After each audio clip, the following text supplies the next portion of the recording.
የኦነግ ደጋፊ ነው። የኦሮሞ ህዝብን ከገባበት ጭቆና ነፃ ለማውጣት ነው የምንታገል ይላል። አንደኛው ደግሞ የኦሮሞ ልጅ ነው። መች ነው ጭቆና ውስጥ ያሉት? ከዚህ በላይ እንደውም ሪሌቲቭሊ በአንጻራዊነት ከዚህ በላይ እድገትም ነፃነትም ከየት አግኝ ምን ልሰጠኝ ነው የምትታገለው ይላል። ስለዚህ ሁለቱም የሚያነሷቸው ነጥቦች እንደሰማችኋቸው ነው። እኔም የማነሳቸውን ጥያቄዎች ሰምታችኋል። እስኪ ወደ ዋንጋሪ ደግሞ እንሄዳለን። ግን ሁላችሁም አንድ መጠየቅ ያለባችሁ ጥያቄ፣ እውነት የምታደርጉት ትግል የእናንተ ነው ወይ? አንዳንድ ጊዜ ትተኩሳለህ፣ ታፈነዳለህ፣ ትደባደባለህ። ድብድቡ ያንተ መሆኑን ግን እርግጠኛ አይደለም። እርግጠኛ ሆንክ ይመስላል፣ እርግጠኛ አይደለም። እኔ ዛሬ እነግርሃለሁ፣ ቃል ሳወጣብህ ማለት ነው። የምትደባደበው ድብድብ አብዛኞቻችሁ የእናንተ ድብድብ አይደለም። እውነት ይሄ ድብድብ የኔ ነው ብለህ ጠይቅ፣ የዛን ጊዜ ምላሽ ታገኛለህ ለማለት ያለው። እሺ አብዲሳን እናመሰግናለን። ወደ ዋንጋሪ። ዋንጋሪ ምን ትላለህ አንተ ወንድሜ? ሰላም ቴዶ፣ እንዴት ናቸው? አብዲሳም ሁሌም የቡርቃ ዝምታ ብለው ኦሮሞ ይገርማል። የቡርቃ ዝምታ ያው ስሙ ራሱ ይናገራል። የቡርቃ ዝምታ ኦነግ አለ። እውነት ልክ ነው። የቡርቃ ዝምታ በኦነግ ያው ኦነግ ያው በኦሮሞ ህዝብ ትግል ስም ረጅም እድሜ የታገለ ድርጅት ነው። በዚህ ስም ብዙ ኦሮሞዎች ዋጋ ከፍለዋል፣ ሞተዋል፣ ተሰደዋል፣ ታስረዋል፣ ተኮላሽተዋል። በኦነግ ስም የኦሮሞ ወጣት እንደ በግ ታስሯል። ወህኒ ቤት ኦሮሞ እስኪል ድረስ በኦነግ ስም ታስረዋል። ግን ኦነግ የኦሮሞ ጥያቄ አንስቶ በሱ ትግል ምክንያት ኦሮሚያ የምትባል ክልል ተመስርታለች። ለኦሮሚያ በሱ ትግል ምክንያት ቋንቋው ተጀምሯል። በሱ ትግል ምክንያት ውጤት መጥቷል። የማይካድ ነገር ነው። ነገር ግን ኦነግ አሁን እንደው የቡርቃ ዝምታ ራሱ ምንድን ነው? የማን ነው ቡርቃ ዝምታ? የሻዕቢያ ኦነግ አለ። በመቀሌ የገባ ባንዲራውን አቦይ ስብሃት ያሽከረከረለት ኦነግ አለ። አቦይ ስብሃት ባንዲራውን የሚያሽከረክርለት ኦነግ በዛች ባንዲራ የኦሮሞ ልጅ እንዳላኮላሸ ማለት ነው። ኦሮሞን ትግል አሳልፎ ለወያኔ የሰጠው ማን ነው? ወያኔ ከስልጣን ሲወገድ አሁን ኦነግ ሆኖ የመጣው ማን ነው? አንዳንድ ጊዜ ነገሮችን መፈተሽ ተገቢ ነው። የቡርቃ ዝምታ የፊክሽን ታሪክ ይዞ የኦሮሞን ህዝብ ትግል ያረከሰ ያሳነሰ፣ የኦሮሞ ህዝብ ትልቅ ህዝብ ነው። ዝም ብሎ የውሸት ትርክት ይዞ በውሸት ትርክት ነፃ የሚወጣ ኦሮሞ ህዝብ የለም። የኦሮሞ ህዝብ ልክ ነው፣ ጭቆና ነበረበት፣ ታግሏል፣ ልጆቹ ሞተዋል። ነገር ግን አሁን የሚያስገድሉት የሚያስበሉት ኤርትራ በረሃ ወስዶ ሲያስበሉ የነበሩት በኦነግ ስም ነው።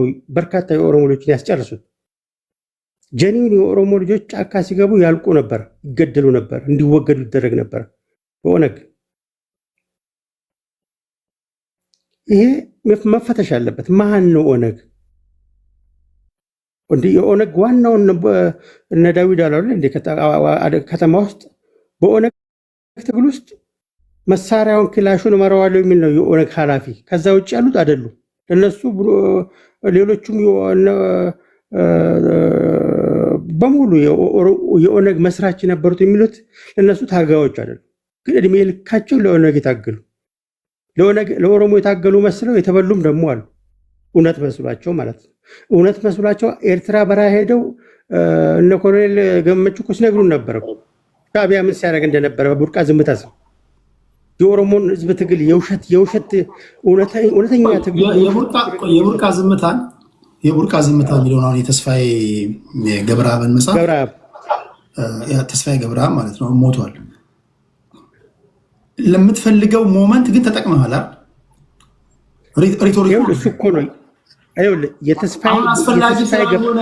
አሁን አስፈላጊ ስላልሆነና ከሻዕቢያ መንግስት ጋር የፌዴራል መንግስቱ ቅራኔው ስለገባና የቡርቃ ዝምታን ስታይ ነው የተናደድከው እንጂ ከዚህ በፊት ስትጠቀምበት ብለሃል። አልተጠቀምንበትም። ያልተጠቀሙበት አሉ፣ የተሸወዱ አሉ፣ ያልተጠቀሙበት አሉ። ጁነዲ ሳዶ እኮ የቡርቃ ዝምታን ታሪክ ተቀበለው እኮ የአኖሌ ሐውልት ያሰሩ እኮ ናቸው። ትላንትና ጁነዲ ሳዶ ትግል ላይ ሆኖ የተወለደ ዶክተር አብይ አስቀምጦት ምን ስትሰራ ነበር? የኦሮሚያ ፕሬዚደንት ሆነ ባሌን የመሰለ ክልል አላውቅም እስክትል ድረስ የውሸት ትርክ ጠብተው የኦሮሞን ህዝብ ትልቁን የኦሮሞን ህዝብ ኢትዮጵያን የሰራውን ኢትዮጵያን የገነባውን በኦሮሞ ደም እኮ ነው ኢትዮጵያን የገነባቸው። የኦሮሞ ልጅ ያልሞተለት ያልሞተበት ቦታ አለ ሌላ ኢትዮጵያ? አሳንሰው ትልቁን ትንሽ አድርገው የኢትዮጵያን መስራች በደም በአጥንት ኢትዮጵያን የመሰረተውን ማህበረሰብ በትርክት ትንሽ አድርገው በትንሽ አስተሳሰብ ትልቁን ማህበረሰብ ሊመሩት የፈለጉት የቡርቃ ዝምታ ትውልዶችና የቡርቃ ዝምታ ፍሬዎች ናቸው። የቡርቃ ዝምታ የሻዕቢያ አሁንም የኦሮሞን ህዝብ ከጀርባ የሚመዛው ያ የቡርቃ ዝምታ ድርሰት ውጤት ነው እንጂ ዶክተር አብይ ስልጣን እንደያዘ እነለማ በነበረው ጊዜ ያ ሁላ የኦነግ ወታደር የት ነበረ? 30 ዓመት ሙሉ የት ነበር? ለምን ይዋሻል? ዋና አክራሪ የኦሮሞ ልጆች በራሳቸው በህዋት እየተመቻቸላቸው ሻዕቢያ በረሃ እንዲበሉ አልተደረገም እንዴ? ይሄን ሻዕቢያ መሬት ላይ መከራ ሲበሉ የነበሩ ኦሮሞዎች ሲናገሩ አናዳምጣቸውም? እሱ ትግል አልነበረም ሲሸወዱ የነበሩት? ማን ነው ሲሸወዳቸው የነበረው? ፕሮፌሰር ለገሰ አስምሮም የሳቸውንስ መጽሐፍ አትቀበልም? የፕሮፌሰር ለገሰ አስምሮም ስለ ገዳይ የጻፈው ያለውን ታሪክ ጽፏል ማለት ግን የቡርቃ ዝምታን ትርክትን ሆን ተብሎ ፖለቲካሊ የተሰራውን ስራ ግን ይሸፍናል ማለት አይደለም። የቡርቃ ዝምታ እኮ ፊክሽን ስለመሆኑ እኮ ሲያንተ ቴዲ አንተ ራስህ አሁን ኦሮሞ አይደለም አይደል? አሁን አቦይ ስብሃት 30 አይታወቅም ሆኖም ይችላል። እሱ የማንካ ነገድ የትም ሊገባ ይችላል እረዳለሁ። ነገር ግን እንደ እውነት እንነጋገር ነው። አቦይ ስብሃት የኦነግን ባንዲራ አሽከርክሮ ኦነግን ሲመጡ ሲቀበል በአንድ ጊዜ ያ ለውጥ መጣ በተባለበት ጊዜ ቱቢ ኦነስ የዶክተር አብይን ለውጥ አፈር ያበሉት በኦነግ ስም የነገዱ ፖለቲካ የነገዱ ናቸው።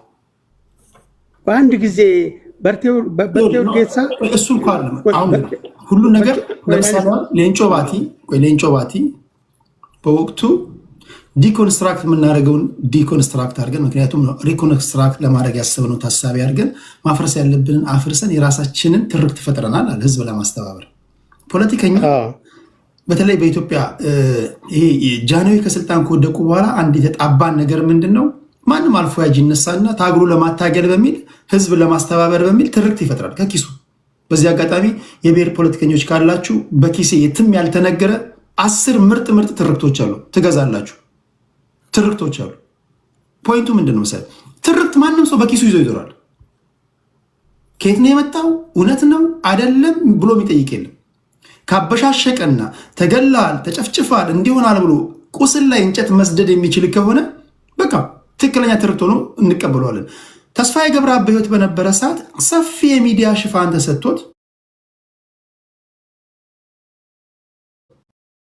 ሁሉ እየሆነ ይቀርብ ነበር። አሜሪካን በሚመጣ ሰዓት፣ ሆላንድን በነበረ ሰዓት፣ በተለያዩ ጊዜያቶች የተስፋዬ ገብረአብን ትርክቶችና ኢንተርቪዎች እንደ አንድ ታግሎ ለማታገል እንደ አንድ የትግል ንግግሮች ስትጠቀምበት ነበር። አሁን ጊዜ ይለዋወጣልና ጊዜ ተለውጦ የፌዴራል መንግስቱ ከሻዕቢያ መንግስት ጋር ከሰላምታው ሲገባ ተስፋዬ ገብረአብን እሱ የጻፈውን መጽሐፍ አንቀበልም ሊያባላን ነው ምናምን አልክ። ደብል ስታንዳርድ አይሆንም ወይ? አይሆንም። የስታንዳርድ ጉዳይ የተስፋዬ ባይዘው ወይ እንደ ተስፋዬ ገብረአብ ትርክት እኮ አኖሌ ሐውልት ተሰራ አይደለም። የኦሮሞ ህዝብ አስተዋይ ስለሆነ እኮ ነው የአኖሌ ሐውልትን ከጀርባ ፎቶ አድርጎ አማራ ልጅ ያገባል። አኖሌ ሐውልት ለምን አታፈርሰው? ይፈርሳል። የሚቀር መሰለኝ ይፈርሳል። አሁን በዚህ ትርክት ተጣሞ ያደገ ትውልድ አለ። በዚህ ትርክት የውሸት ትርክት ጠብቶ ያደገ የኦሮሞ ልጅ የተጣመመ ልጅ አለ። ይሄን ቀስ ብለህ ትፈተዋለህ፣ ቀስ ብለህ ታስተካክለዋለህ።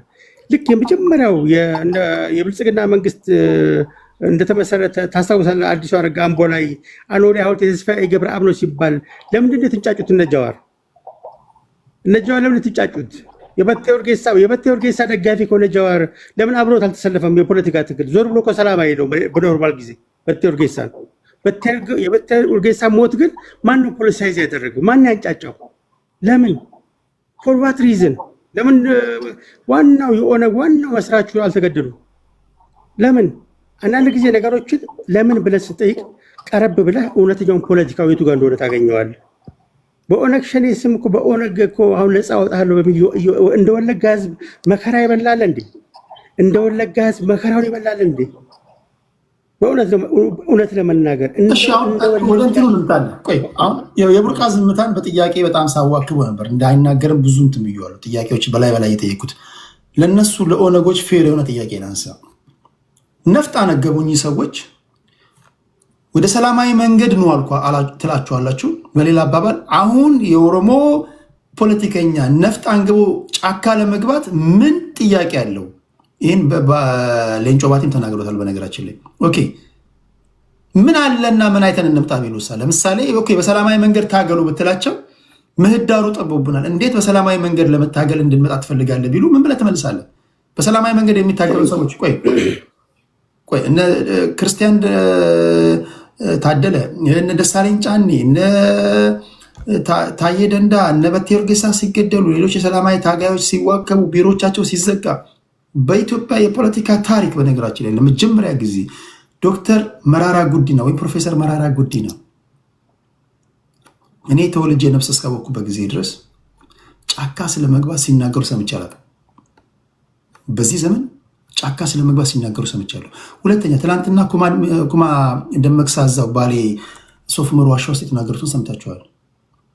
ፊት ለፊት መንግስት ማስተካከል ያለበትን ነገር ማስተካከል አለበት።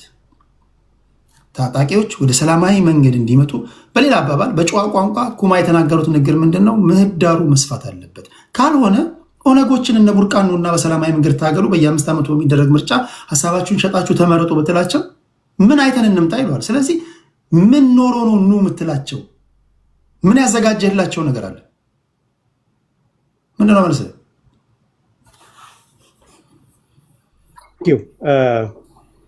እንግዲህ አንዳንድ ነገሮችን እንደው በአግባቡ ካልፈተሽናቸው እንሸወዳለን። ለምሳሌ ፕሮፌሰር መራራ አነሳ። እንደ ፕሮፌሰር መራራ ኦነግን የታገለ የለም። እንደ ፕሮፌሰር መራራ ጽሁፍ ጽፎ ኦነግን በጽሁፍ በመስታወት ቤት የሚኖር ሰው ድንጋይ መጀመሪያ ወረውርን በሚል ኦነግን የተቸው አርቲክል ልክልሃለሁ፣ ታነበዋል። የሚገርም አርቲክል ነው ያለው። በኢህአዴግ ዘመን ፌር እንደ ፍሪ ኢሌክሽን ስለነበረ ዶክተር መራራ 5ቱን ምርጫ የተወዳደረው ስለነበረ ነው። ለምንድነው ዶክተር መራራ በኢህአዴግ ጊዜ ያልታሰረው? በመኢሶን ጊዜ ያልታሰረው? በደርግ ጊዜ ያልታሰረው ለምን ይመስላል? አንዳንድ ጊዜ ነገሮችን ቀረብ ብለን እንፈትሻቸው። ዶክተር አብይ መጥቶ ጠቅላይ ሚኒስትር ሲሆን ግን ምን አለ? ቤተ መንግስት የገባ ኦሮሞ ወይ ኦሮሞን ያጠፋል ወይ ኢትዮጵያን ያጠፋል አለ። ለምን እንደዛ ላይ ይመስላል? ሪዝኑ ምንድን ነው? መራራ ያልታሰሩት ለምንድን ነው?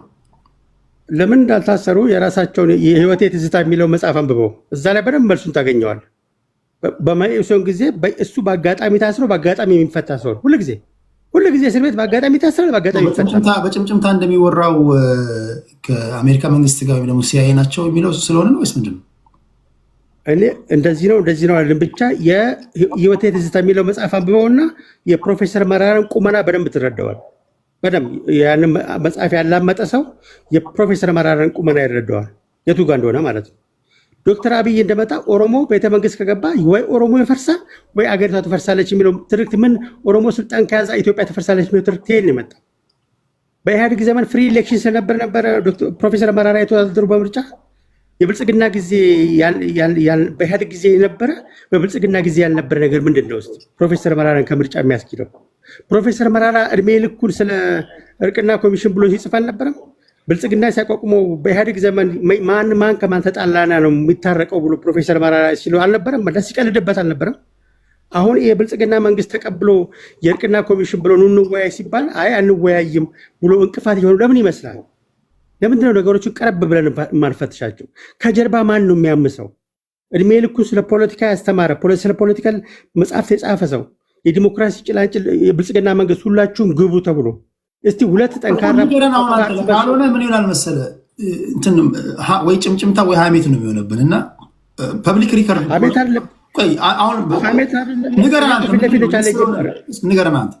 ፊት ለፊት እኮ ነው ቻሌንጅ ማድረግህ እኮ ምን ስለሆነ ያልታሰረው እሱ ፕሮፌሰር መራራ ጉዲና ታስሯል። በነገር ላይ በብልጽግና ዘመን ይታሰራል። ግን የህይወቴ እርምጃ መጽሐፉን አንብበው ሁል ጊዜ በአጋጣሚ ይፈታል። አብረው የታሰሩት ሰው ግን አልቀዋል። እሱ የሚፈታበት እሱ እየታሰረ በአጋጣሚ እከላይ አስፈታኝ በአጋጣሚ እከላይ አስፈታኝ እየተባለ በየአጋጣሚ የሚፈታበት ሌላ መረጃ ምንድን ነው? አንተ የደረስክበት ምንድን ነው? ቴዲ ይሄን ያክል ከነገርኩ ወደ ሌላ አትክፋኝ። ግልጽ ነው አማርኛ፣ በጣም ግልጽ ነው አማርኛ። ግልጽ ነው። የቴዲ ሐዋሳ አድማጮች ግልጽ ነው ንግግሩ ገብቷቸዋል። የቴዲ ሐዋሳ ቤተሰቦች አማርኛ ኢዝ ቬሪ ክሊር። ጠይቁ፣ መርምሩ፣ ፈትሹ። ህይወቴና እርምጃ የመጽሐፉን አንብቡ። ለመላመት የሆነ ነገር ነው። ማንም ሰው የመሰለው ነው። መጽሐፉን አንብበው። አንተ ራስህ መጽሐፉን አንብበውና ወስን። ቴዲዬ አንብበውና መጽሐፉን ወስን። ግልጽ እኮ ነው የሚነግርህ እኮ ምን ስለሆነ ነው እሱ ኢቭን ከሚታሰርበት ሴል አቅም እንኳን ሌሎቹ በደም የተጨማለቀበት ሲሆን እሱ እኔ እንዳጋጣሚ ምርጥ ክፍል ደረሰኝ። በየጊዜው ምርጥ ክፍል ይደርሰዋል። በየአጋጣሚ እሱን ህይወት የሚጠብቅ እዛ አብሮ ይታሰራል። በየአጋጣሚ ይፈታል። ለምን? ምን ስለሆነ? የተለየ ሰው ስለሆነ አይደለም። አሁን ምርጫ አልወዳደርም ያለው ለምን? ኦሮሞ ቤተመንግስት ሲገባ ኢትዮጵያ ተፈርሳለች ወይ ኦሮሞ ይፈርሳል? ለምን? ምን አይነት አማርኛ ነው? ተማርኛ ማን ስለሄደበት ማን ስላኮረፈበት የማን ኢሌክሽን ነበር ሲያዳምቅ የነበረው? አሁን ምን ተፈጠረና በኢህአዴግ ጊዜ የነበረ አሁን የሌለ ነገር ምንድን ነው? አብራችሁ ኦሮሞ ፓርቲ ቡልቻ ደመቅሳ የመከሩትን ምክር አልተቀበለም። ቡልቻ ደመቅሳ ኦሮሞ አይደሉም። ቡልቻ ደመቅሳ እኮ ኦነግ ሲመሰረት ጨምሮ የመሰጡን የምስክርነት ቃል ስማቸው። የኦነግ ፖለቲካ ከሀ እስከ ፐ ከፍጥረቱ እስከ ውልደቱ ሻቢያ ጋር ነው ያለው። አሁንም የሚጫወትበት ሻቢያ ነው። ሻቢያ እጅ በርካታ የኦሮሞ ልጆች አልቀዋል። በስመ ኦነግ ምርጥ የኦሮሞ ልጆችን አስጨርሷል። አሁንም እያስጨረሰ ነው ያለው። አሁንም ሰላም እንደሌለ እያስመሰለ የዚህ መንግስትንም አካሄድ አፈር ያበላው በኦነግ ስም የተደራጀው በኦሮሞ ስም የሚምለው ሱዶ ኦነግ ነው። ኦነግ እነዚህ መሬት ላይ የሌሉ ከሆኑ የህዝብ ድጋፍ ከሌላቸው የኦሮሞ ነፃነት ግንባር ሰራዊት ድሪባ ኩምሳ ማለት ነው። መቼስ ህዝብ ውስጥ ነው ያሉት። ለምንድን ነው ማታጠፏቸው? ምንድን ነው የከበዳቸው?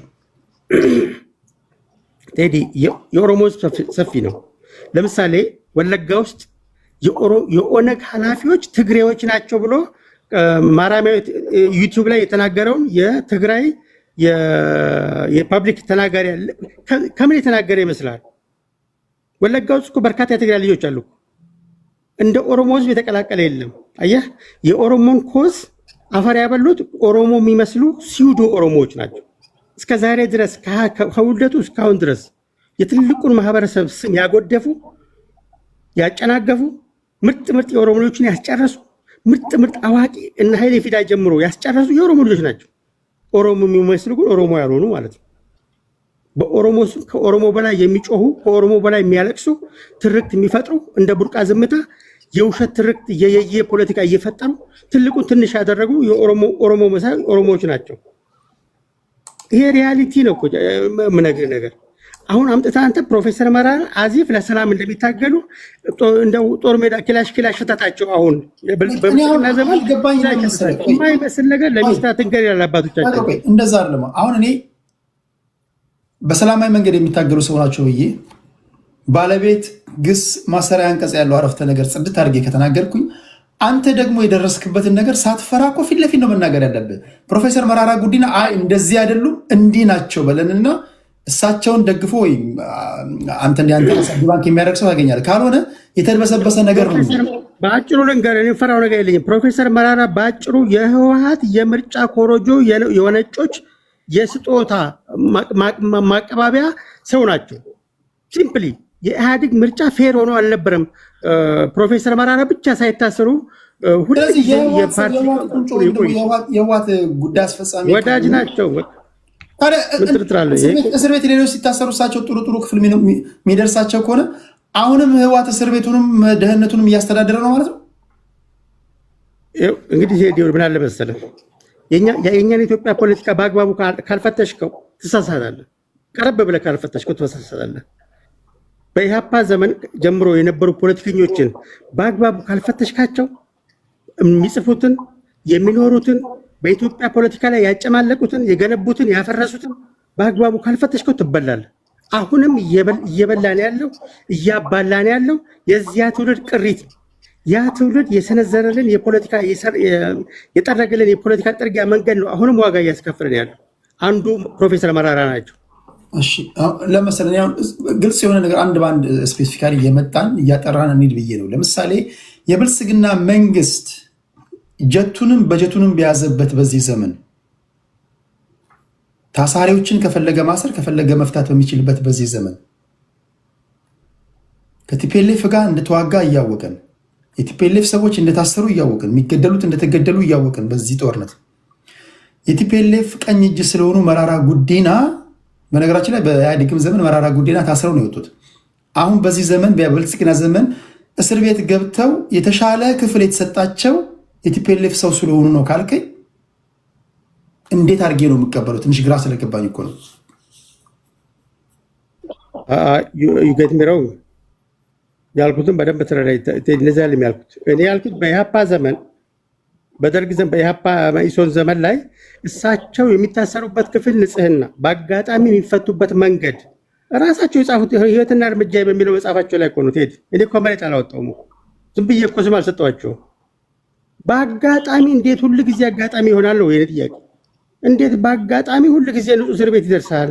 እንዴት በአጋጣሚ አንተ ብቻ ትድናለህ? በርካታ የኦሮሞ ልጅ እየተቀጠፉ በርካታ አዋቂ ምርጥ ልጆችን እየተበሉ አንተ ብቻ እንዴት ስትድን ከረምክ? እሺ እሱ ለማለት የፈለግከው እኮ ገብቶኛል፣ እንድትናገረው ስለፈለግኩ እንጂ እኔ ገብቶኛል። ግን አድማጭ ተመልካቾቻችን እኔ የገባኝ ነገር እነሱ ላይ ገባቸው ይችላል። ፍንትው አድርገህ ካልነገርካቸው ዝም ብሎ ፖለቲካል ስቴትመንት ነው የሚያስቀምጡት።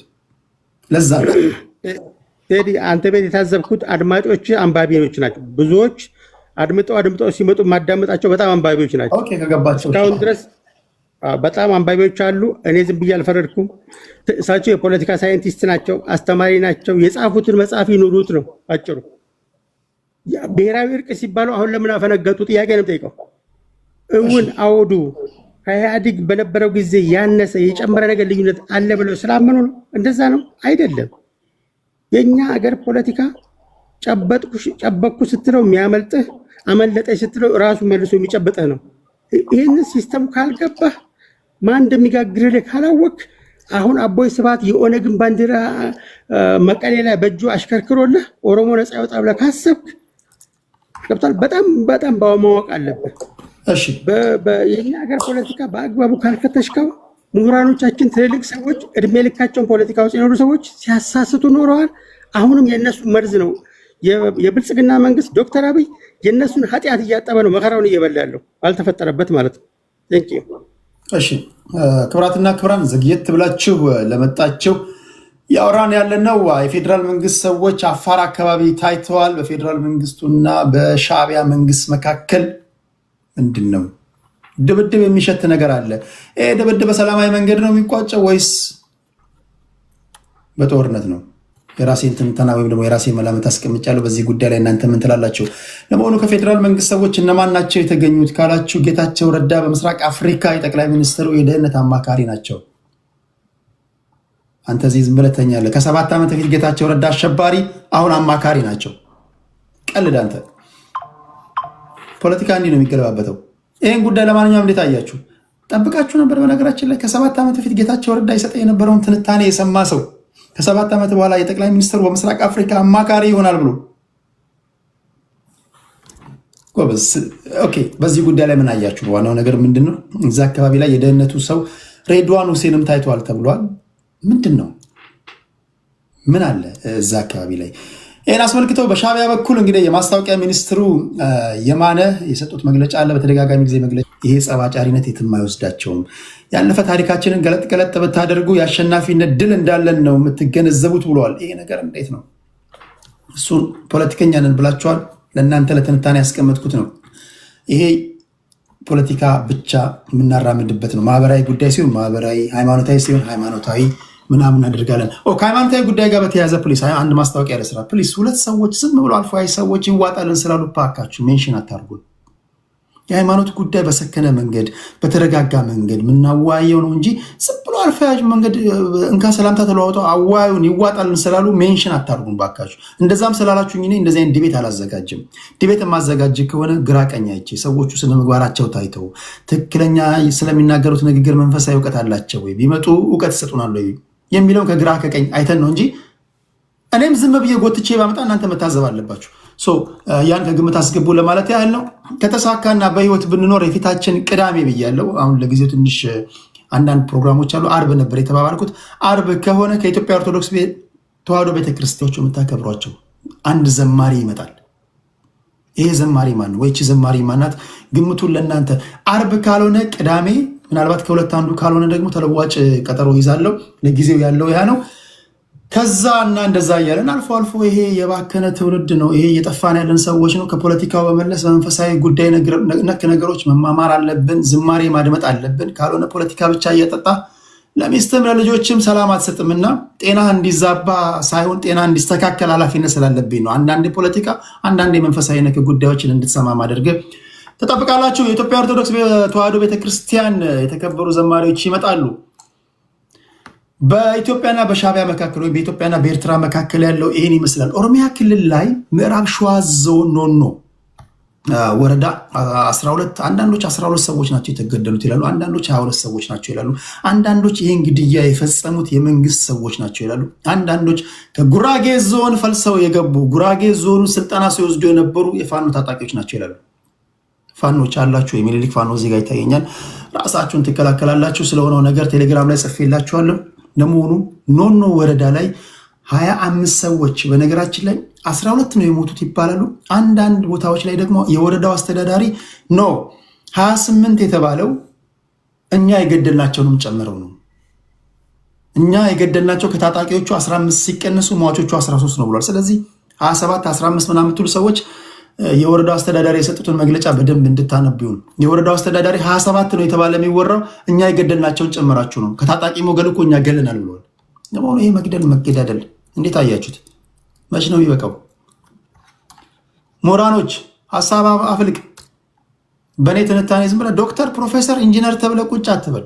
ሀሳብ ካላፈለግ፣ ካልተማሩ ሰዎች የተሻለ ሀሳብ ካላፈለግ ዶክተርነትን እንሰርዛለን፣ ፕሮፌሰርነት ይሰረዛል። ፍለጠው ቆረጦ ለማለት ፕሮፌሰር መሆን አይጠበቅብም። ግደለው እንደዚህ አድርገው ብሔር ብሔረሰብ ለማጋጨት መማር አይጠበቅብም። የማታ ከሁለተኛ ክፍል ያቋረጡ ከአንተ በተሻለ እያደረጉ ስለሆነ ማለት ነው። ስለዚህ እንዲያ ነገሮች ካሉ ምሁራኖች ከእናንተ የሰላ ትችት የሰላ አስተያየት እንፈልጋለን እና ከመንጋው ተነጥላችሁ ከሰው መንጋ ተነጥላችሁ ሎሬ ጸጋዬ ገብረመድኅን እንደሚሉት ምሁራዊ አስተያየቶቻችሁ ማምጣት አለባችሁ። አሁን ይሄ የምታየውን ህዝቦች ግራ ያገብቶናል። የማታ ከሁለተኛ ክፍል ያቋረጠውም ተንታኝ ነው። ከአምስተኛ ክፍል ያቋረጠውም ተንታኝ ነው፣ መሪ ነው። እናትን እንዲህ ላርጋት የሚለውም ተንታኝ ነው። እናንተም እንደዛው እንዲህ ተሳዳቢዎች ከሆናችሁ ይህ ትውልድ ውሃ ይበለዋል እና እየሆነ ስላለው ነገር ምሁራዊ ትንታኔዎቻችሁ በእጅጉ ያስፈልገናል። ኢትዮጵያ ውስጥ ብዙ ጊዜ ግድያ ይፈጠማል። በተፈጠረው ግድያ ዙሪያ ላይ የሚሰጡ ትርክቶች ብዙ ጊዜ መያዣ መጨበጫ የላቸውም። እንዳለ መታደል ሆኖ ኢትዮጵያ ውስጥ የሚፈጠሩ ነገሮች በአንዱም ጉዳይ ተስማምተን አናውቅም። ለምሳሌ በሰሜኑ ጦርነት በፌዴራል መንግስቱና በቲፒኤልኤፍ መካከል በተደረገው የመጀመሪያው ቃት አስበው የተኮሰው ማነው? የጀመረው ማነው? ማንም አይግባባም። መሽቶ እስኪነጋ ድረስ ብንዋያ ማናችንም አንስማማም። ግማሹ ሰሜን ዕዝ ተመቶ ነው ይላል፣ ግማሹ አብይ ነው የጀመረው ይላል፣ ግማሹ ሻዕቢያ ነው ይላል፣ ሚሳኤል ተተኩሶበት ነው ይላል፣ ግማሹ አማራ ክልል ላይ የተወረወረ ድንጋይ ነው ለዚህ ሁሉ የዳረገን ይላል፣ ግማሹ አንድ የጉራጌ ነጋዴ ነው ራሱ መፈክር ለመነገድ ብሎ የጀመረው ነው ይላል። በአንድም ታሪካችን ጉዳይ ሳንስማማ እስካሁን ያለን ህዝቦች ነን። አሁንም አሰቃቂ ሁኔታዎች፣ አሰቃቂ ግድያዎችን እያየን ነው። በዚህ ግድያ ዙሪያ፣ በዚህ ሞት ዙሪያ ላይ ምን መስማማት አልቻለም። ይሄ ያያችሁት ፎቶና ግድያ ትክክለኛ ነገር ነው? እውነት የሆነ ነገር ነው ወይስ ምንድን ነው?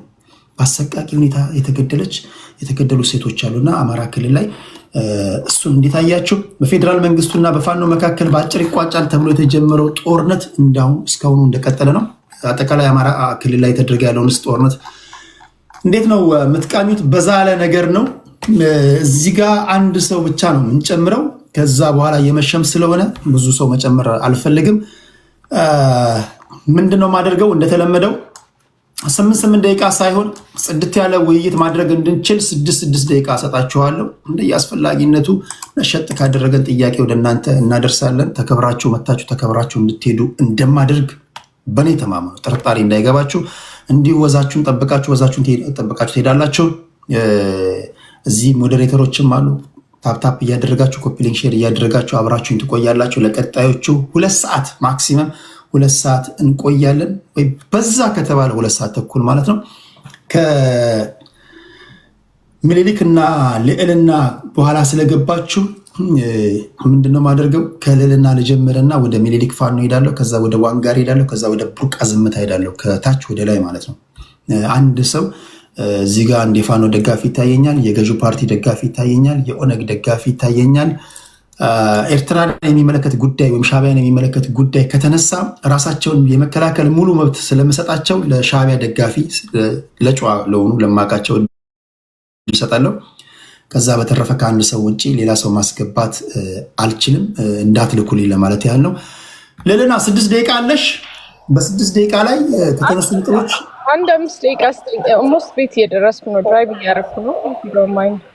እኔ ያልመሰልኩም ነበር መጀመሪያ። እሺ ችግር የለውም።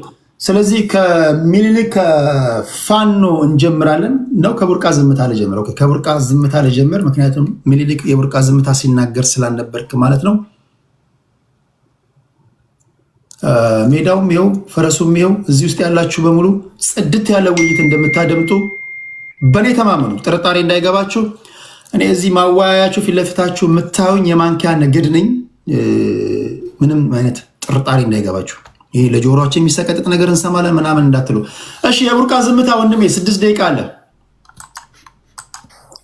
እሺ ቴዲ አመሰግናለሁ። ምናልባት ቅድም እኔ ከተናገርኩ በኋላ በተደጋጋሚ ብዙ ነገሮች ሲወሩ ነው የነበረው። አብዛኞቹ ያው ስለኔ ስለሆነ የተወሩት እኔ ፖለቲካውን አወራለሁ ወይም ደግሞ እየተደረገ ስላለው ነገር አወራለሁ። ስለኔ የሚያወሩ ሰዎች ግን እንዲያወሩ እድሉን እሰጣቸዋለሁ። የቡርቃ ዝምታ መተቸትም መጻፉን መጥራትም ምንም ማለት ይቻላል። ግን የማወራው ፖለቲካ ላይ መልስ ቢሰጡበት መልካም ነው ብዬ ነው የማስበው።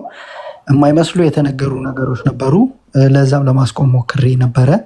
እሱም አንዱ ምንድነው እኔ ራሴ ኦነግ ነኝ ያለው ሰውዬ በኋላ ላይ ኦነግ የት እንዳለ ራሱ አላውቅም ነው ያለው እና ባይወርድ ጥሩ ነው የነበረው፣ ሪካርዱን አዘጋጅቼ ስለነበረ ማለት ነው። ግን ያው በሌለበት እንትን አልልም። እንደነዚህ አይነት የሐሰት የሆኑ ነገሮች በየሚዲያው እያነሱ በማውራት ኦነግን ማስጠላት አይቻልም። ከዛ ባለፈ እነ ሌንጮን ማንሳት፣ እነ ሌንጮ ለታን ማንሳት፣ እነ ዲማን ማንሳት በእውነት የትግሉን መንገድ ወይም ደግሞ ትግሉ የመጣበትን መንገድ በሚያውቁ ሰዎች ዘንድ ያን ያክል ተቀባይ አይሆንም። ምክንያቱም ሌንጮ ለታ ኦነግን ከመሰረተ በኋላ ከኦነግ እንዴት እንደወጣ፣ ከኦነግ ከወጣ በኋላ ኦዲኤፍን እንዴት እንደመሰረተ፣ ከኦዲኤፍ በኋላ ደግሞ ከኦዲፒ ጋር እንዴት አይነት ጋብቻን እንደፈጸመ በደንብ የሚታወቅ ነገር ስለሆነ ማለት ነው። ሶ ኦነግ የነበረ ሰው ከኦነግ ውጭ ሆኖ ሌሎች ፓርቲ ውስጥ ሲገባ ሌላ ፓርቲ እንጂ ኦነግ መጠሪያው አይሆንም ማለት ነው። ከዛ ባለፈ በጣም የሚያስቅና በጣም የሚያስገርም አንድ ነገር አለ። የኦነግ ሰራዊት ከኤርትራ ሲገባ እና አቦይ ስብሃት ባንዲራ ይዘው ተቀበሉ አሉ። ያስቀበላቸው እኮ አብይ አህመድ ነው። የኦነግ ሰራዊት ኤርትራ ስምምነት አድርጎ ወደ ኢትዮጵያ ሲገባ እንዲቀበሉ ባሶችን ጭምር የላከው የብልጽግና የአሁኑ የብልጽግና የወቅቱ የኢህአዴግ መሪ አብይ አህመድ ነው እና አቦይ ስብሃት እንዲቀበሉ ኦነግ በዛ በኩል እንዲመጡ ያደረገው። እንደው በወቅቱ የገቡት እነ ጃልዳውድ ኢብሳ ይዘውት የገቡት ጦርና አሁን ጃልመሮ የሚመራው ጦርስ በዛ ነገር ውስጥ ምን ያክል ተሳትፎ አላቸው? አሁን ጃልመሮ የሚመራው ጦርስ እዛ ነገር ውስጥ የሚመለከተው ነገር አለ ወይ?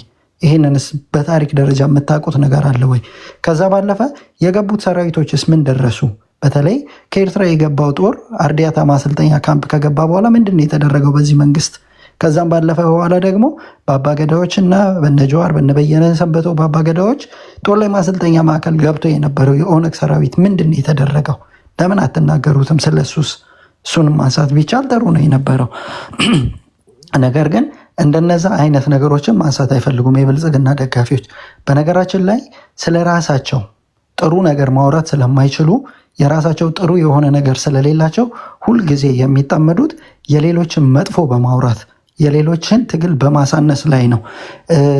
አንድ ጥያቄ ጠይቀህ ነበረ ቴዲ። ጃልበቴ ኡርጌሳ ማን ገደለው? ከተገደለስ የገደለው አካል ለምን በህግ አልተጠየቀም የሚል መልስ አይሰጡም። ጃልመቴን ሁላችንም በሰላማዊ ንግግሩ በሰላማዊ መንገድ በሚያደርገው ትግል ስለምናውቀው ነው። ብዙ ሺዎች ተገለዋል፣ ተረሽነዋል።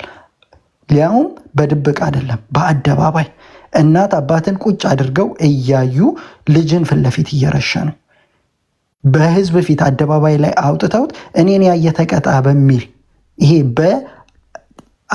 ከአጼዎቹም በፊት በነበረው በድንጋዩ ዘመን ይደረግ በነበረ መልኩ አንድ የመከላከያን አንድ የክልል ወታደርን ዩኒፎርም የለበሰ ኃይል በክልል ኮሚኒኬሽን ቢሮ ቀጥታ እያስተላለፈ ሲረሽኑ አሳይተዋል እና ማኑኤል ወንድሙን። ስለዚህ እንደነዚህ አይነት በደልና ግፍን የፈጸመን መንግስት ጥሩ ጎኑ ማውራት ስለማይችሉ ምን ብለው መጥተው እዚህ ጋር ይዋሹልሃል። ትክክለኛና ደህና ማዳበሪያ እንኳን ማስገባት ያልቻለ መንግስት በጅቡቲ ወደብ ተራክፎ ያለ የተበላሸ ማዳበሪያ እያለ ዛሬ ገበሬው አረሙን በሄሊኮፕተርና በጄት ነው የሚያስረጨው ይሉካል። እንደዚህ አይነት ነገሮችን ሲነግሩ እውነት እዚህ ውስጥ ያለ ሰው የሚያምን የሚመስላቸው ከሆነ ምናልባት እንደነሱ ጭንቅላቱን አጥብቦ ያለ ማህበረሰብ አይደለም። ከቤተሰቡ ጋር የሚገናኝ ቤተሰቡ ያለበትን የኑሮ ሁኔታ በደንብ የሚያውቅ ማህበረሰብ ነው ያለው። ነገር ግን ዛሬ ላይ ብልጽግና ያንን አይደለም። የራሱን ደሴት ሰርቶ እዛ ደሴት ውስጥ የራሱን ሰዎች ለቆ እነዛ ሰዎች ያንን ደሴት እንዲያሳዩ ነው እያደረገ ያለው። እውነታው ግን ይሄ ነው፣ ይሄ አይደለም። ዛሬ ላይ አንድ ክልል አይደለም 4 5 ክልል በጦርነት እየታመሰ ነው ያለው። ይሄ ጦርነት ወዴት ነው የሚሄደው? ነገ ወደ ህዝብ ነው የሚሄደው። ህዝብ ነገ ወደ ምንድን ነው የሚሄደው? ደም ወደ መቃባት ነው የሚሄደው። ማን በሚሰራው? ይሄ መንግስት በሚሰራው ስራ። በነገራችን ላይ ዛሬ ላይ መልካኖኖ አልኩ ኖኖ ላይ ላለቁት ኦሮሞዎች የመጀመሪያው ተጠያቂ መንግስት ነው። መንግስት ተጠያቂ የሚሆነው በሁለት መንገድ ነው። የመጀመሪያ ኦሮሞ ዛሬ እያለቀ ያለው ይሄ መንግስት በሌሎች ብሔሮች ላይ በሚሰራው ወንጀል ነው። ይሄ መንግስት በሌሎች ብሔሮች ላይ የሰራው ወንጀል ይሄ ህዝብ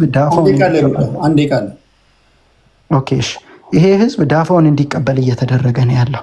ሁለተኛ ነገር ደግሞ በህገ መንግስቱም ተቀምጦለት እንዳለው የህዝቦችን ዋስትና ደህንነት የመጠበቅ በህገ መንግስቱ ተቀምጦ ያለው ለፌዴራል መንግስቱ ነው። ከዛ ባለፈ እሱ መጠበቅ ያልቻለውን ህዝብ ማንም መጥቶ ሲገለው ደግሞ ቢያንስ የሞቱትን ቁጥር እንኳን እንዴት እያላገጡ እንደሚያወጡት እያየክን ያለው ማለት ነው። የሰው ልጅ ህይወት እንደዚህ እንደቀላል እየረገፈ በምታይበት ሰዓት ላይ መጥተው እንደዚህ አይነት ዲስኩሮችን ያነሱላል። ፕሮፌሰር መራራ ጉዲና አልታሰሩም ይሉሃል። በነገራችን ላይ ምናልባት ስለማያስፈልግ ነው እንጂ እኔ ፕሮፌሰር መራራ ከእስር ቤት ሲወጡ አብሬያቸው የተነሳሁት ፎቶ አለ። በኢህአዴግ ዘመን እንኳን በቄሮ ሙቭመንት ነው ከእስር ቤት የወጡት ከነ በቀለ ገርባ ጋራ ማለት ነው። አልታሰሩም አይደለም፣ ሲታሰሩ ጽዱ እስር ቤት ነው የሚታሰሩት ነው።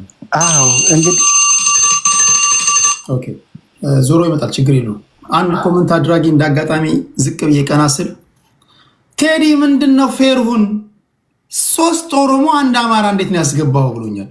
ጥያቄው ተገቢ ነው፣ ግን እዚህ ጋር የምታያቸው እኔ ማየው ሀሳብን ነው፣ የተለያየ ሀሳብ መሆኑ ነው እንጂ የወጣበት ማህበረሰብ አይደለም። አስፈላጊ ከሆነ 5 ኦሮሞ አስገብቻ 5 የተለያየ ሀሳብ ሊያራምዱ ይችላሉ። አንዱ እንደ ኦነግ፣ አንዱ እንደ ኦፌኮ፣ አንዱ እንደ ብልጽግና፣ አንዱ እንደ ዜጋ ፖለቲካ። የወጣበት ብሔር ጋር ችግር የለብኝም፣ ከሀሳብ ጋር ነው። ተመሳሳይ ሀሳብ ከሆነ ነው የሚያመኝ። ልዕልና አማራ ናት፣ ግን ለገዢው ፓርቲ ፍቅር አላት ይባላል። ምኒልክ ፋኖ የፋኖ ደጋፊ ነው። ዋንጋሪ ምንም እንኳ ኦሮሞ ቢሆንም የብልጽግና ደጋፊ ነው። የቡርቃ ዝምታ ምንም እንኳ ኦሮሞ ቢሆንም የኦነግ ደጋፊ ነው። ምን ፈለግ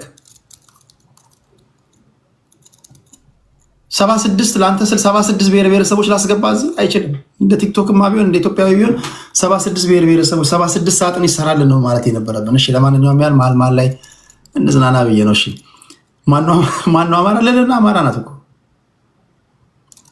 አማራ አለችም እያልከው ነው። ያው በቪዲዮ የምትታያታ አስቂኙ ነገር እኮ በቪዲዮ ማትታየው ሰውዬ ነው። በቪዲዮ የምትታየው ሴትዮ አማራ አይደለሽ የምትላት እንዴት ያለ ዘመን ላይ ነው የደረስነው? መጋረጃ ውስጥ ሆነ ብርሃን ላይ ያለች ልጅ አማራ አይደለችም። አማራ ካልሆነች ፎቶ አለ፣ ቪዲዮ አለ። እቺ ልጅ ታቋታላችሁ በላይ አይደል? ተቸገርን። እሺ ለማንኛውም ይመቻችሁ። ከቡርቃ ዝምታ በኋላ ወደ ዋንጋሪ እንሄዳለን። ዋንጋሪ 6 ደቂቃ ነው ነው። ኦኬ ቴንክ ዩ። ምንም ዘለልከኝ እኮ ከልዕልና በኋላ ነበር። ወደፊትም ወደ ኋላም ስትሄድ ትዘለኛለህ። ለአሰራር እንዲመጥ ያወራና ወደ አንተ እመጣለሁ። ችግር የለውም፣ እንዳይዘበራረቅብኝ። ችግር የለውም። ምኒልክ ቀጥል 6 ደቂቃ አለ ምኒልክ፣ ከዛ ምኒልክ ወደ ዋንጋሪ፣ ከዛ ወደ ምኒልክ ይመጣል። ኦኬ ቴንክ ዩ። ቤዚካሊ እንግዲህ እኔ ስለ ግለሰብ አላወራሁም። እኔ ስለ ኦነግ አመሰራረት አካሄድና ያደረሰው መዘዝ ያመጣቸው መልካም ውጤቶች መንገድ ላይ የተቀጠፉ ልጆችን የተሳሳቱ ልጆችን እና ትግሉ ራሱ የተጠለፈ መሆኑን ነው ለማስቀመጥ የሞከርኩት። ስለ ግለሰብ አላወራሁም። ግን ያው ዋናው በተለይ ትልቁን ማህበረሰብ ለማስለቀስ መነሻው የቡርቃ ዝምታ ስለሆነ የግድ የቡርቃ ዝምታ መጥራት ስለነበረብኝ ነው እንጂ ያንተን ስም ለመጥራት ፈልጌ አይደለም። እኔም ስለ ግለሰብ ማውራት አልወድም፣ ስለ ሀሳብ ነው ማውራት የምወደው። እንግዲህ ቤዚካሊ የብልጽግና መንግስት ነው ያስገባቸው እኮ። ማን አስገባ ታዲያ? ከዛ በፊት የነበረው ኢህአዴግ መንግስት ሲያሳድዳቸው ነበረ። የብልጽግና መንግስት ከዚህ በፊት በደርግ ጊዜም የተሳደዱትን ውጭ የነበሩትን በሙሉ ሀሰሱንም ገሰሱንም አስገባ። ግቡና ዘመናዊ ፖለቲካ ፓርቲ መስርቱ፣ አንድ ወይም ሁለት ተደራጁ አለ። ተቃዋሚ ኃይሎች ሊስማሙ አልቻሉም። ኦነጎች ራሳቸው ሊስማሙ አልቻሉም። ቅድም እንደተባለው በርካታ ኦነግ ራሱ ወደ 5 ብራንች አለው። ኦነግ ተኩማ፣ ኦነግ ሸኔ፣ ኦነግ እየተባለ ማለት ነው። ህዝቡ ግን አንድ ነው። ነፃም ከወጣ አንድ ነው። ህዝቡ ግፋቢል 2 ፓርቲ ያስፈልጓል አማራጭ፣ ግን ግፋቢል 3 ከዛ በላይ አያስፈልግም። ምንድነው የሁላ ድሪቶ ከኋላ ኩክ የሚያደርገው ኃይል አለ ማለት ነው። የኢትዮጵያን የፖለቲካ ፓርቲ ዝም ብለህ አፈጣጠራቸውን የሚፈርሱበትን መንገድ የሚፈርሱበትን ምክንያት የሚጠማመዱትን እርስ በርስ ጠላት የሚሆኑት ለአንድ ህዝብ እንታገላለን ብለው ወጥተው የሚገዳደሉትን ስትመለከት ማን ነው ይህን ኩክ የሚያደርገው? ማንን ነው የሚያሳድደው? ከዚህ በፊት ከማል ገልቹ ያለውን ታውቃላችሁ። ኤርትራ ውስጥ ስለ ኦሮሞ ልጅ ላይ የተፈጸመውን ግፍ ቴዲ አንድ የኦሮሞ ልጅ ከምስራቁ ክፍል የመጣ ኤርትራ የነበረ ኤርትራ በረሃ ውስጥ መከራውን በልቶ በባህር ሲሄድ የሰው ልጅ የሙት ሬሳ ስጋ በልቶ የተረፈ የተናገረውን ሰምታችኋል። በኦነግ ስም የደረሰበትን መከራ። ለምንድን ነው እዚህ አይነት ፖለቲካ ውስጥ የገባ ነው? ልክ የኢህአዴግ ስልጣን ሲያስረክብ ነው ይሄ ባይ ዲዛይን የሰላም እጦት ይሄ መንግስት ማስተዳደር አልቻለም። ይኸው እሱ ከመጣ በኋላ በየቦታው የኦሮሞ ህዝብ ይሄ መንግስት ባጠፋው ጥፋት ነው የኦሮሞ ህዝብ ዋጋ እየከፈለው ያለው የሚል ለመሆኑ አዲስ ናሬሽን ሰማን። በይገርም ናሬሽን ደግሞ በጣም ኒው ኤዲሽን ናት። ይሄ መንግስት በሰራው ስህተት እቺ ከዚህ በፊትም ጀዋር ይሄ ዶክተር አብይ በሚያጠፋው ጥፋት የኦሮሞ ህዝብ ዋጋ መክፈል የለበትም ብዬ ነው የምታገለዋል። በጣም እኮ የሚገርም እኮ ነው። የብልጽግና ፓርቲ ኦሮሞ አይደለም። የብልጽግና ፓርቲ ኦሮሞዎች አሉበት፣ አማራ ብልጽግና ያለበት፣ የሶማሌው፣ የአፋሩ፣ የሁሉም ፓርቲዎች በአንድ ኢንተግሬትድ ሆኖ የተመሰረተ ፓርቲ ነው። እንደ ኢትዮጵያ በኢትኒክ ዳይቨርሲቲ ለሚሰቃይ ያውም በብሔር ፖለቲካ ለሚታመስ ሀገር መድኃኒቱ እንደ ብልጽግና አይነት ኢንተግሬቲቭ ፓርቲ ነው። እንደ ኢህአዴግ አይነት ኳሊቲ ያደረገ ፓርቲ አይጠቅምም፣ ከፋፋይ ነው የሚሆነው። ይሄ ሳይንቲስቶች ያጠኑት የኢንቴግሬቲቭ የፖለቲካ ፓርቲ ሲስተም ነው ብልጽግና የተደራጀው። ስለዚህ የኦሮሞ ፓርቲ አይደለም። ሁሉም የኢትዮጵያ ብሔር ብሔረሰብ የተቋቋመ ግን ወጥ ፓርቲ ነው፣ የፖለቲካ ፓርቲ ነው። ይሄንን ከኦሮሞ ጋር ሲይዘው የብልጽግና መንግስት ስለሰራው ስራ የኦሮሞ ህዝብ በብልጽግና ስህተት ነው ዋጋ እየከፈለ ያለው የሚል ደግሞ ኒው ኤዲሽን ተፈጠረ። የሚፈጥረው ፈጠረው አሁንም የሚያጮኸው እያጮኸው ነው። አዲስ ትርክት ማለት ነው። ከእንዲህ አይነት ራሳችንን በራሳችን መልሰን የምንገርፍበትን የፖለቲካ ስታይል ካልተውን በስተቀር መሰልጠን አንችልም። ኦሮሞ የሚያዋጣው ዲሞክራሲ ነው። ለዲሞክራሲ ነው መታገል ያለበት። ለሩል ኦፍ ሎው ነው መታገል ያለበት። ነፃነት ብሎ ኢንዲፔንደንስ ብሎ መታገል አይችልም። ኦሮሞ ነፃ ሀገር መሆን አይችልም። ምክንያቱም አፈጣጠሩ በኢትዮጵያ መሀል ላይ ስለሆነ ነፃ ሀገር መሆን አይችልም። ለኢንዲፔንደንሱ ጋር ቢታገል ኢትዮጵያን ብትንትኗን ነው የሚያወጣት። ስለዚህ ኢነረንትሊ አይችልም እንደዚህ አይነት ትግል ማድረግ። ይሄ በጥናት ላይ ያልተመረኮዘ አካሄድ ነው በራሱ። ይሄ ፍሮም ዘ ቬሪ ቢጊኒንግ የኦነግን ፖለቲካ የመሰረቱት ተሳስተን ነበረ ብለው እኮ እናቶ ሌንጮ መጽሐፍ ጻፉ። አካሄዳችን ስህተት ነው። ኦሮሞ መታገል ያለበት ለዲሞክራሲ ነው፣ ለህግ የበላይነት ነው። አፈጣጠሩም ኦሮሞ መነጠል አይችልም። ያላገባው ያልተዋለደው የኢትዮጵያ ብሔር ብሔረሰብ የለም። እንደ ኦሮሞ ያልተዋለደ ከማንኛውም አምጡልኝ አንድ ብሔር ብሔረሰብ ኢነረንትሊ ተዋልዷል። ከአማራ ተዋልዷል፣ ከትግሬ ተዋልዷል፣ ጉራጌ አንዴ ቃል ከጉራጌ ተዋልዷል፣ ከሶማሌ ተዋልዷል፣ ከአፋር ተዋልዷል። ኦሮሞ ያልተዋለደው ብሔር ብሔረሰብ የለም። ሀመቹ ባህሉ ነው። ከሁሉም ጋር ነው የኖረው። ይሄን ማህበረሰብ አሁን ኦሮሞ ስደን ተነስተ ነፃ ላድርግ ብትለው ያንን ተጋብቶ በጉድፈቻ በመጋፈቻ ሲጠቀለለው የነበረውን ማህበረሰብ ምን ሊያደርገው ነው? ሊተፋው። እንደዚህ አይነት ያልተጠና በግልብ በስሜት በስሌት ሳይሆን በስሜት የሚመጣ ፖለቲካ ለኦሮሞ ህዝብ አይመጥንም። ለኦሮሞ ህዝብ የሚመጥነው ዴሞክራሲ ነው፣ ሩል ኦፍ ሎው ነው። ስለዚህ ለዚህ ደግሞ አሁን የተያዘበት የብልጽግና መንግስት አካሄድ አይ ቲንክ ፌር ነው። ይሄንን ዲሞክራታይዝ ለማድረግ አማራጭ የፖለቲካ ኃይል ሆኖ መቅረብ ነው የሚሻለው እንጂ በ21ኛው ክፍለ ዘመን ክላሽ እየወለወሉ ስለ ነፃነት መዘመር ያለፈበት የፖለቲካ አካሄድ ነው። ይህም መቀየር ግዴታ ነው። ቴንክ ዩ ዋንጋሪ ሚኒሊክ ፋኖ ነው። ቴንክ ዩ ቴዲ አመሰግናለሁ። ባትጠፋ በጣም ጥሩ ነው ብዬ አምናለሁ። ምክንያቱም እዚህ ጋር ቁጭ ብለን ተከባብረን የምንነጋገር ሰዎች የአንተ ቤት የቻለውን ብዙ መጥፎ ባህሪ ቤታቸው ገብቼ ስላየው አንተ ስላለህ ተከባብረን የምንነጋገር ሰዎች ቤታቸው ስንገባ አጸያፊ ዘርን፣ ማህበረሰብን፣ ቤተሰብን ሳይቀራቸው ሙልጭ ሲያደርጉን ምንም ውይይት የለም እና በጣም ስትሪክትሊ ኢንፎርስ የምታደርገው የመከባበር ህግ ብዙ ፖዚቲቭ ነገር ስለሚያመጣ በተቻለ አቅም ና ለማንኛውም ዳት ቢንግ ሴድ ዋንጋሪ ቅድም አንድ በጣም ኢንትረስቲንግ ነገር ብሏል። ይሄ የቡርቃ ዝምታ የአማራን ህዝብ በህገ መንግስትም በህግም በማህበረሰብ ውስጥም እንደ ጠላት አድርጎ መቅረጹ ሂደት ቀስ እያለ ምንድን ነው ያለው? ቀስ እያለ ይቀየራል አለ።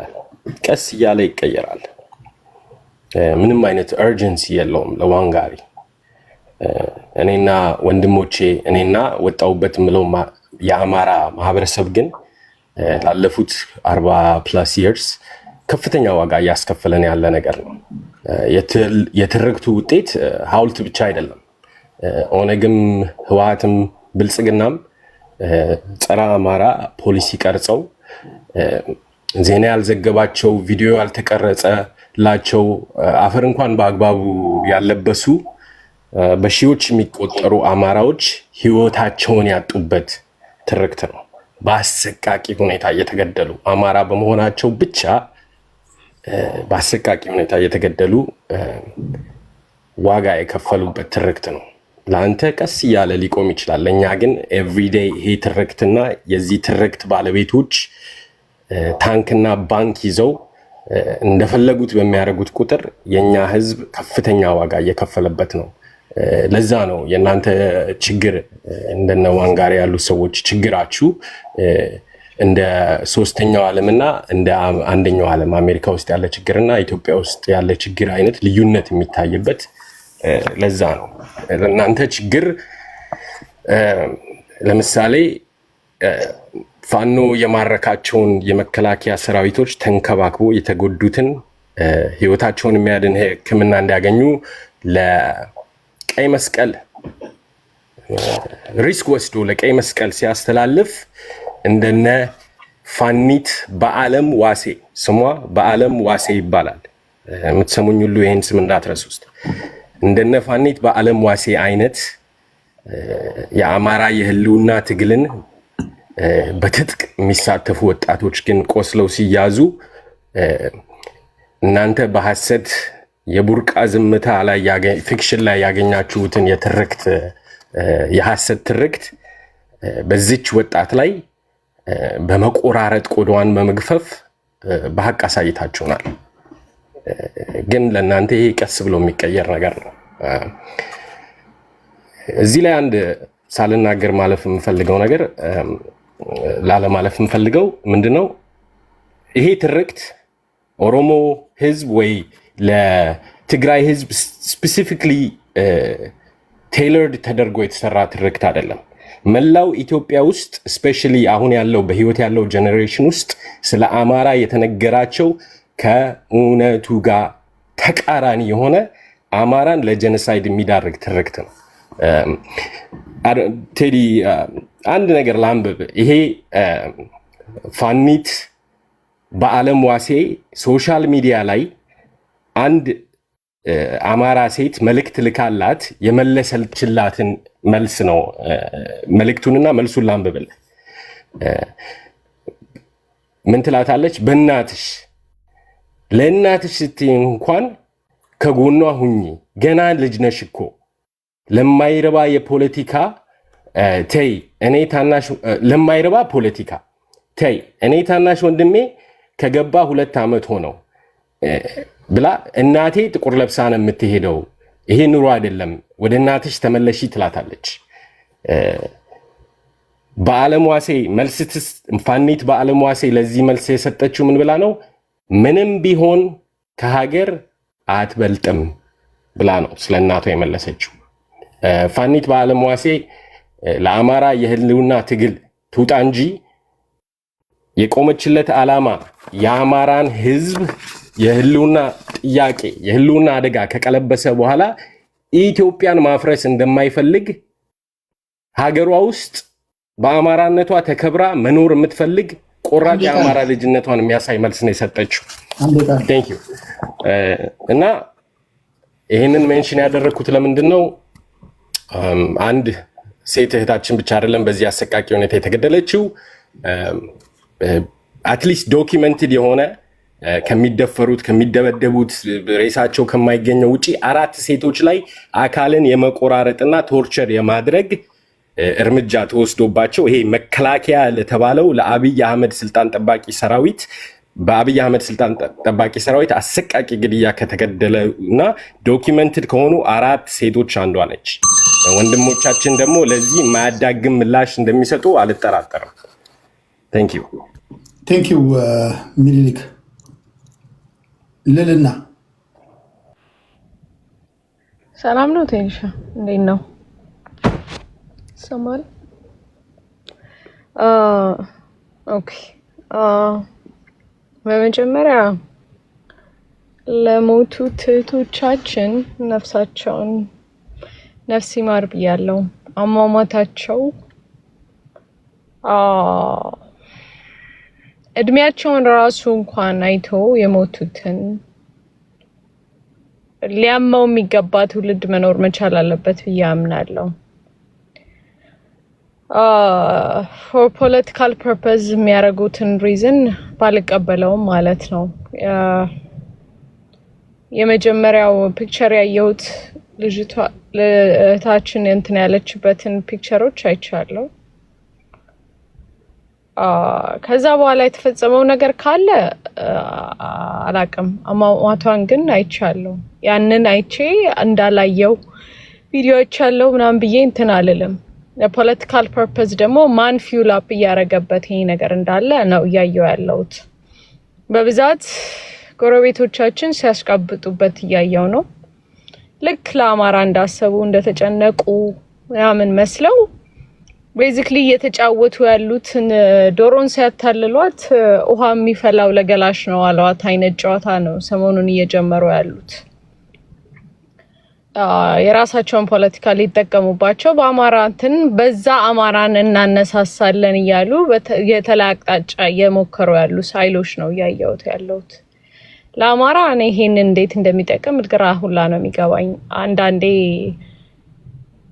ትልቁ ፈተና አለብን ብዬ የማምነው ራሳችንን ብዬ ነው ማምነው። አካሄዳችን በምን አይነት መንገድ ነው እየሄድን ያለነው? ምን አይነት ኃይሎች ውስጣችን አለ? ምን አይነት ኃይሎች የኛን ኃይል ተጠቅሞ የራሳቸውን እንኳን ጥቅም እንትን ለማለት እየጣሩ ያሉት እኛ ከምንፈልገው በላይ ነው ወይ የሚለውን ጥያቄ መጠየቅ መቻል አለብን ብዬ አምናለሁ።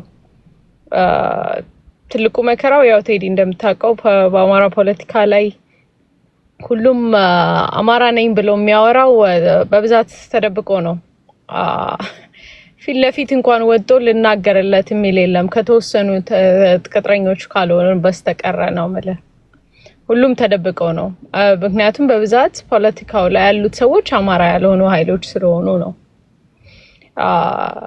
እኔ ማመን እስከሚያቅተኝ ድረስ ሁላ የአማራን ኢንትረስት አትጠይቁ ህልውና ትግል ነው ያለብን ላይክ አማራ ፊውቸር እንደሌለው በዚሁም ላይ ሆኖ አማራ ህዝብ በኢትዮጵያ ላይ ምን አይነት ድርሻ እንዳለው እንትን ያለ በአማራን ኢኮኖሚ በማውደም ስልጣን ላይ መፍጣት የሚፈልግ ሆዳም ነው እያየው ያለሁት እኔ።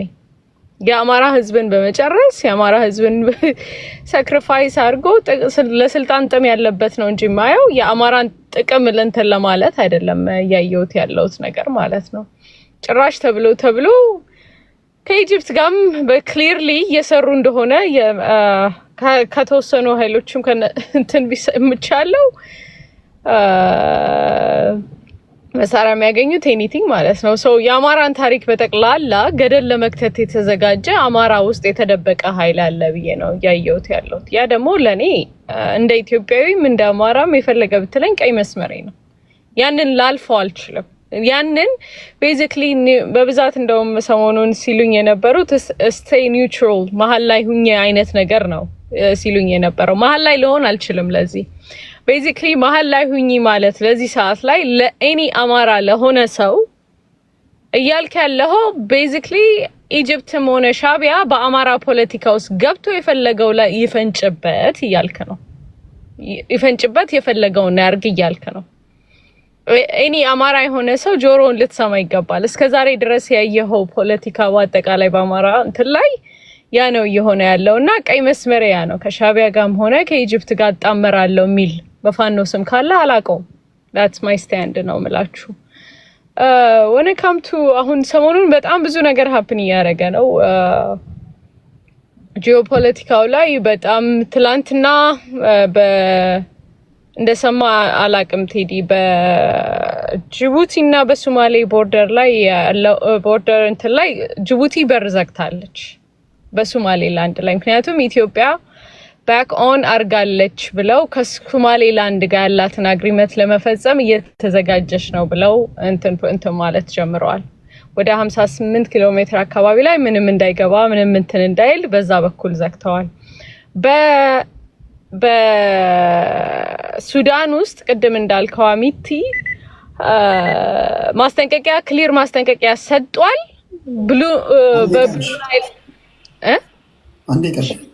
በብሉ ናይል አካባቢ ላይ ብሉ ናይል ሲቲ አካባቢ ላይ በሱዳን ቦርደር ላይ ደግሞ የድሮን አታክ አድርጓል። ገምተው እዛ አካባቢ ያሉት የኛ የነበሩት ታጋዮችም እዛ አካባቢ ላይ በዛ በኩል ለመግባት እየታገሉ ነበር የሚል ነገር ሰምቼ ነበረ። ሜክ ሴንስ ከማን ጋር ለማን እንዳረጉት ክሊርሊ ባይሆንልኝም እዛ አካባቢ ላይ ዛሬም ትላንትናም ያንን የድሮን እንትን አድርጓል። በኤርትራ ላይ ክሊር ሜሴጅ ዋርኒንግ ሰጥተዋል። በውስጥ በኩልም በተለያየ አቅጣጫ ብቻ እያደረጉ ያለው ነገር የተለያየ ሙቭመንቶች እያየን ነው። ኤኒዌይስ እሺ መለሳለሁ። ቡርቃ ዝምታ እንሄዳለን። በተነሱ ጉዳዮች ላይ ታፕታፕ እያደረጋችሁ ቡርቃ 6 ደቂቃ አለ። እሺ ቴዲ እኔ 2-3 ነገሮችን ላንሳና ከዛ አንተ ወደ አነሳኸው በተለይ ደግሞ አማራ ክልል በመከላከያ ስለተገደለችው ታጋይ ማነሳው ይሆናል። አንደኛ ብልጽግና ነው ያስገባቸው የሚባለው የኦነግ አመራሮችን እንደ ጥያቄ ያው አንተም እንድትመዘግብልኝ እንፈልገው ያስገባቸውን በእጥፍ አድርጎ መልሶ አላሰራቸውም ወይ? ያለ ፍርድ ቤት ነፃ እያላቸው ከ9 ጊዜ በላይ በየእስር ቤቱ ሲያማቀቃቸው አልነበረም ወይ? በመጨረሻም አሁን በዚህኛው ዓመት አይደለም ወይ ከእስር ቤት እንኳን የወጡት? ይሄ የማውራው ስለ ትጥቅ አይደለም፣ በሰላማዊ መንገድ እንታገላለን ብለው ከኤርትራ ስለገቡት የኦሮሞ ነፃነት ታጋዮች ነው። ሌላው ነገር አንተ ስለ ነፃነት ስታወራ ህዝቦች ላይ ስለሚደርስ በደል፣ መገፋት፣ መገለል፣ ከፖለቲካ ተሳትፎ ውጪ መሆን ስታወራ ያንተን ንግግር ስለመገንጠል ይቀይሩትና አንተ ከምታነሳው አውድ ውጪ ለሌሎች ሊያስረዱልክ ይሄዳሉ። አሁን ያ ጊዜ አብቅቷል። በየትኛውም ቋንቋ ቢሆን የኦሮሞን ነፃነት ትግል ማንም እንደፈለገው ተርጉሞ ሌሎች ጋር የሚያደርስበት ሰዓት አይደለም። ቢያንስ በገባልክ ሰዎች እንዲረዱን እኛ በምንችለው ነገር እናወራለን። እኛ ከመገንጠል በፊት ነፃነት ይቀድማል ብለን ነው የምናስበው። ህዝቡ ነፃ ከሆነ በኋላ ደግሞ የሚፈልገውን የመወሰን ሙሉ መብት አለው ብለንም እናስባለን። ያንን ነፃነቱን ግን እኔ ልወስንልህ፣ እኔ ነኝ የማቀልህ የሚለው አካሄድ አይደለም አሁን ላለው ለዚህ ለልፍስፍሱ እና አሁን የቸገረኝ ምን አለ መሰለህ በኢትዮጵያ ደቂቃውን ግን ያዝልኝ። ኦኬ እኔ አሁን በኢትዮጵያ ፖለቲካ ውስጥ በጣም የቸገረንና የሰለቸን ነገር መሰላችሁ። አም ሶሪ ይሄን በማለቴ ግን ህዝቡ ትላላችሁ። አሁን የትኛው ህዝብ? ከዚህ በፊትም አንድ ነገር የሆነ ተናግሬ ነበረ። ተፈሪ መኮንንን ከስልጣን የታሳስ ግርግር ታስታውሳላችኋል? 1953 ላይ የታሳስ ግርግር ጃንሆይ ወደ ብራዚል ሲሄዱ እሳቸውን ለመፈንቀል አሲረው እነ ክቡር ዘበኛው መሪ እነ ወርቅነህ ገበየሁ እንደገና ማነው ሁለቱ ወንድማማቾች ግርማሜ ነዋይ እና መንግስቱ ነዋይ ለሶስት ነው አንድ ቤት የተቀመጡት። እግዚአብሔር ያሳያቸው። ጃንሆይ ወደ ብራዚል ሄዱ፣ ለሶስት መከሩ። ከዛ ጃንሆይ ከስልጣን ካነሱ በኋላ ማንን እንደሚያስቀምጡ ነው የመከሩት። ግርማሜ ነዋይና መንግስቱ ነዋይ፣ ከዛ የክብር ዘበኛው መሪ ወርቅነህ ገበየሁ አሉ። ከመከሩ በኋላ የኢትዮጵያ ህዝብ ጃንሆይን አልፈለገም ብለው ራስ መንገሻን ያመጡት። ራስ መንገሻን ያመጣው እርሶን ይፈልጋሉ፣ እርሶ ይቀመጡልን፣ የኢትዮጵያ እርሶ እንዲቀመጡ ፈልገዋል ምናምን ብሎ ይነግሯቸዋል። ሶስቱ ናቸው ሴራው የሚሰሩት። እሳቸው በኢትዮጵያ ህዝብ ካለ ህዝቡ ወይን ከፈለገ ህዝቡ በጭቆና ውስጥ ነኝ ካለ ህዝቡ ታሰራ ያለው ካለ ምን ገዶኝ ይላሉ። ከዛ ግርማሜ ነዋይና መንግስቱ ነዋይ እንዲሁም ደግሞ የክብር ዘበኛው መሪ ወርቅነህ ገበየሁ ሲባል የኢጋዱ እንዳይመስላችሁ ሶስቱ ይህን ሴራ ከሰሩ በኋላ ወጥተው ይሳሳቃሉ። ምን ብሎ ነው የሚሳሳቁት? አይገርምም? ግን ህዝቡን ሳናማክር ህዝቡን ሳንጠይቅ ህዝቡ ጃንሆይን እንድናስወግድ ይፈልጋሉ የሚለው ነገር ሳናውቅ ህዝቡ ብለን ነገርናቸው፣ እሳቸውም ተቀበሉ። በቃ ህዝቡ የሚባለው ነገር በሶስትና በሁለት ሰዎች የሚነሳ ነገር ነው። ህዝቡ ነፃነቱን አጥቷል። ህዝቡ ጭቆና ውስጥ ነው ስትል የትኛው የኦሮሞ ህዝብ? ማን ነው እያልክ ያለው? ቲፒኤልኤፍም ይነሳል ህዝቡ ይላል። እዛ ጋር ከበደ ይነሳል ህዝቡ ይላል። ህዝቡ ያላችሁት ያጠናችሁት የመረመራችሁት እውነትም ጭቆና ውስጥ መሆኑን ያረጋገጣችሁት፣ አዎ ጭቆና ውስጥ ነኝ ነፃ አውጡኝ ያላችሁ ህዝብ የትኛው ህዝብ ነው? በደፈናው የኦሮሞ ህዝብ አትበለኝና ኦነግ የሚታገለት ነፃ አውጣሃለሁ የሚለው እስር ቤት ውስጥ ነው ያለው ጭቆና ውስጥ ነው ያለው የሚለው ህዝብ የትኛው ነው እያልኩ ያለሁት? ወይስ እናንተ እንደ ግርማሜ ነዋይና እንደ መንግስቱ ነዋይ ዝም ብላችሁ ህዝቡ ብላችሁ ነው የጀመራችሁት? ያው የታወቀ ነው እንደዛ ነው። ግን እስኪ ንገረኝ የቡርቃ ዝምታ በእናትህ ይህን ብቻ መልስልኝ። ህዝቡ ስትል የትኛው ህዝብ? እሺ ቴዲ፣ እንግዲህ ህዝብ ስንል ቅድምም ነግሬ ካለው እኔንም አንተንም ነው የሚጨምረው። የኔና የአንተ ፍላጎት አንድ ላይ ነው። የሰዎች ምን ይሄ መንግስት የህዝብ ድጋፍ ያለኝ መንግስት ነኝ ነው የሚለው። ለምን? እሱ የሚፈልጋቸው ሰዎች መርጦኛል ብሎ ስለሚያስብ ማለት ነው። እኛ ግን ህዝብ ስንል የትኛውም ኦሮሚያ ውስጥ የሚኖር ኢትዮጵያ ውስጥ የሚኖር ህዝብ ማንኛውም በነፃነት ሀሳቡን በነፃ የመሸጥ መብት አለው ብለን እናስባለን።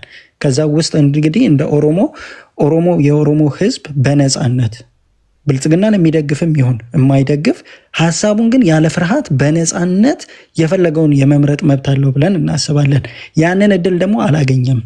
በነፃነት የመምረጥ በነፃነት ሀሳቡን የመስጠት አላገኘም። ያንን ላለማድረጉ ደግሞ ማስረጃዎችን ወይም ማሳያዎችን አንስቼ ይልሃለሁ። የመንግስት በሩን ዘግቶ ፖለቲከኞችን አስሮ ለብቻው ለምርጫ ለውድድር ቀርቦ እኛ የምንፈልገውን ወይንም ህዝብ ወይም ደጋፊዎች የሚፈልጉትን አካል ዞር አድርጎ ራሱን ብቻ ለምርጫ ያቀረበ መንግስት ስለሆነ ህዝቡ በነፃነት የሚፈልገው መርጧል ብለን አናምንም። ስለዚህ ህዝቡ በነፃነት መንግስትንም ሊሆን ይችላል የትኛውንም መምረጥ አለበት ብዬ ነው የማስበውና ያንን እድል ማግኘት አለበት የሚል ነው ትልቁ ትግላችን። ያንን ደግሞ ይህ መንግስት የሚሰጥ ስላልሆነ በነፃ መሳሪያ አንስተ በነፍጥ ትታገለዋለህ። ምክንያቱም በሰላም ታግለ የምታመጣው ለውጥ ያን ያክልም ስላልሆነ አሁን ላይ ጥያቄ ማቅረብም ማንሳትም ስለማይቻል ማለት ነው። ያ ነው። ያንን ካልኩኝ ዘንዳ የመጨረሻው አንዷን ነገር ላንሳና አንድ ወንድሜ ከ40 ዓመት ጀምሮ የአማራ ህዝብ በቡርቃ ዝምታ የተነሳ ዋጋ ሲከፍል ቆይቷል የሚል ነገር አንስቷል። እንደ ጥያቄ ላንሳና የቡርቃ ዝምታ የሚለው መጽሐፍ መች ነው የታተመው? የዛሬ 40 ዓመት ይሄ መጽሐፍ ነበረ ወይ? ይህንንም ነገር ማየት ተገቢ ነው። በዛ ልክ ምናልባት የቡርቃ ዝምታ የሚል መጽሐፍን የሚተቹ ሰዎች የነ አጽመ ጊዮርጊስን መጽሐፍ፣ የእነ አለቃ ታዬን መጽሐፍ፣ የእነ አባ ባህሬን መጽሐፍ የመተቸት ሞራሉ አላቸው ወይ? እዛ ውስጥ የተጻፉትንስ ነገሮች ጠለቅ ብሎ አንብበውታል ወይ የሚለውን ነገር ማንሳት እፈልጋለሁ። እነዚህ ነገሮች ካነሳው በኋላ ግን አሁን ቅድም አንተ ወደ አነሳኸው መከላከያ ስለተጋደለችው ታጋይ አንድ ነገር ብቻ ነው ማለት እንፈልገው። በመጀመሪያ ደረጃ ማንኛውም ሰው ህይወቱ ሲያልፍ እንደ ኢትዮጵያዊ ባህል እንዲሁም እንዳሳደገኝ እንደ ኦሮሞ ማህበረሰብ እኔ በሰው ሞት የምደሰት ሰው አይደለሁኝም። የሞተንም ደግሞ እግዚአብሔር ነፍሱን ይማር ማለት ባህላችን ስለሆነ ነፍሷን ይማር እላለሁ። ከዛ ባለፈ ግን የሚሄደውን የፖለቲካ አካሄድ ደግሞ የማልቀበላቸው አንዳንድ ነገሮች አሉ። እሱም ምንድን ነው? እቺ እህታችን ያው እንግዲህ እዚህ ሚዲያ ላይ ነው የሰማ ነው ሞተች የተባለበት ቀንና አንዴ ምናልባት ቪዲዮን መክፈት ከቻልኩኝ ከፍቼ ባሳያችሁ። ይሄ የእሷ አካውንት ነው። ምናልባት ያላዩ ሰው ይታያል። ቴዲ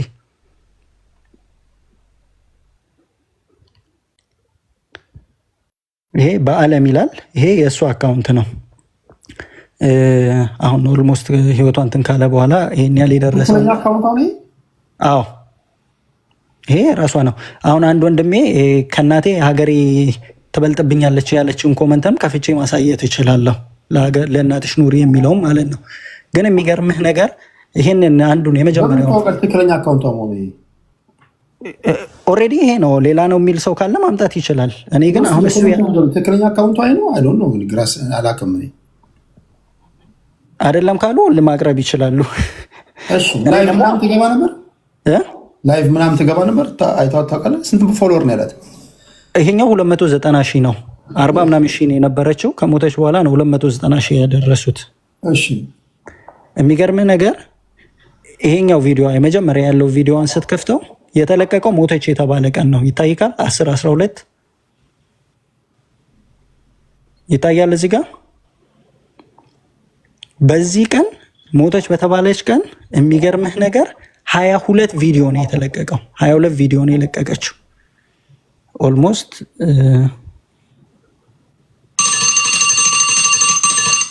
ሶሪ ሰዓቴን እንትን ብያለሁ።